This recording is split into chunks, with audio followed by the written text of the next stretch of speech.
Kids' first date, first thought of losing your virginity, your only first 21st birthday, said they feeling thirsty. My stage name is Emanuel. I'm about to spit a poem about like the opposite of writer's block. I know I hear a lot of poets like they come up and they spit a poem about how like they can't write something. This is a poem about how I can't stop writing stuff because like, you know, that's just what happens. All right. Clockwork, clockwork, my mind moves like clockwork. Why won't it stop working? Why won't writer's block work? That tick-tock of your wrist watch is a metaphor for the way my mind just can't stop moving. I swear I get inspiration in the strangest places. For instance, this morning I was eating a bowl of Apple Jacks, and while I handled that, I gazed at the maze on the back, and it brought me back to a time where I was a child. And then, right after I took a bite, I noticed my reflection was upside down in my spoon, and I thought, wow, that's kind of like my world is, and then that kind of upset me, but so I kind of frowned, but the reflection in the spoon was upside down, so it looked like I kind of smiled, and I thought, damn, that's just like this one chick I've been looking at since the beginning of the semester does, and then tick-tock, tick, I thought, what if I write the girl of my dreams a love poem about spoons? If I wrote you a love poem about spoons, would you move in my direction? Would you like it if I told you that just like that spoon does my reflection, you flip my world upside down? And then I stopped when I realized I was about to write a love poem about spoons. Hey, let's go.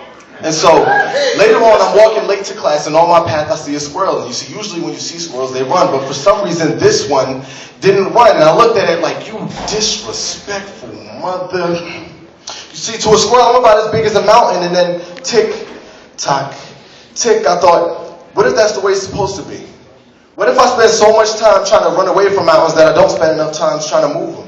Or what if I spend so much time trying to move mountains that I don't spend enough time looking them dead in the face until they move? And then I stopped when I realized that a squirrel was about to make me write a poem about moving mountains. And so finally I make it to class, and I take my seat not too far from the back, and I realize that everybody's here except for this pretty pair of green eyes that usually sits 4 seats to the left, 3 seats to the back. Not that I counted. And before I can even take a breath, she steps right in and sees 4 to the left, 4 to the back. Not that I counted. And I thought to myself, what a surprise, because usually she sits 4 to the left and 3 to the back.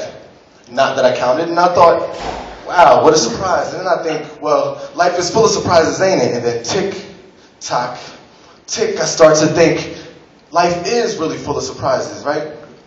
I mean, I tell my brother that I'm his keeper, but does he really know that I'm his? I wonder if I really spend enough time enjoying the little things, like if I would have passed today, will my sister be okay?